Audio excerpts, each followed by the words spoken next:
Hello বন্ধুরা, চলে এসেছি আবার একটা নতুন ব্লগ তোমাদের সঙ্গে শেয়ার করতে। দেখতেই পাচ্ছ একদম রেডি হয়ে গিয়েছি। আজকে ছিল আমাদের পাশের বাড়ি, মানে আমাদের শ্বশুরমশাইয়ের কালী পুজো, তো সেখানেই আমরা যাব। তো সেই জন্য ঋত্বিক বাবু এখানে রেডি হয়ে নিচ্ছে।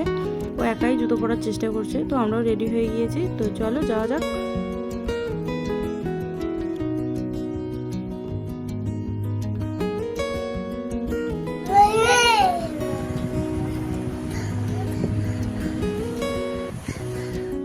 তো আমরা চলে এসেছি মায়ের পুজো দেখার জন্য। এখানে পুজোর প্রস্তুতি চলছে, তো এখনও পুজো আরম্ভ হয়নি, তার আগে সেই সমস্ত কাজ এসে সমস্ত কিছু গোছানো চলছে। আর এদিকে ঋত্বিক বাবু তার দিদার সঙ্গে দাঁড়িয়ে আছে, আর এদিকে খাওয়ার পর্ব চলছে। তারপর আমরা খাওয়া দাওয়া করে বাড়ি চলে এসেছিলাম। পরের দিন দুপুরের খাবারে ছিল আমাদের চিকেন, আর তার সঙ্গে সবজি আর চাটনি। তারপরে বর্মশাই সন্ধ্যার দিকে নিয়ে এসেছিল মোমো।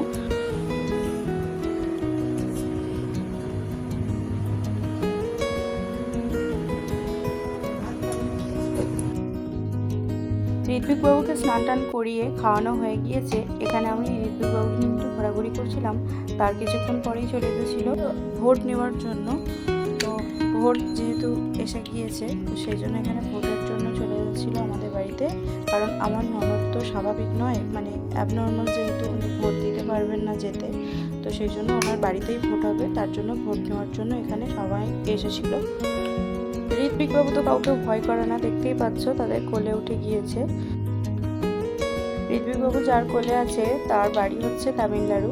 তো ওনার সঙ্গে অনেক কথা বলছিল বর্মশাই।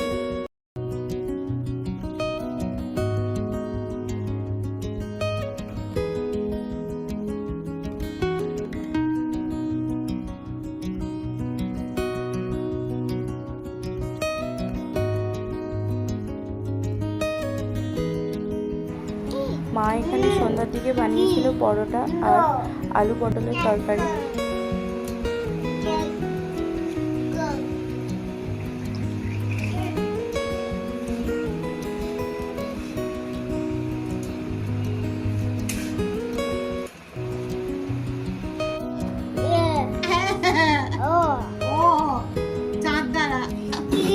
কি অবস্থা এটার!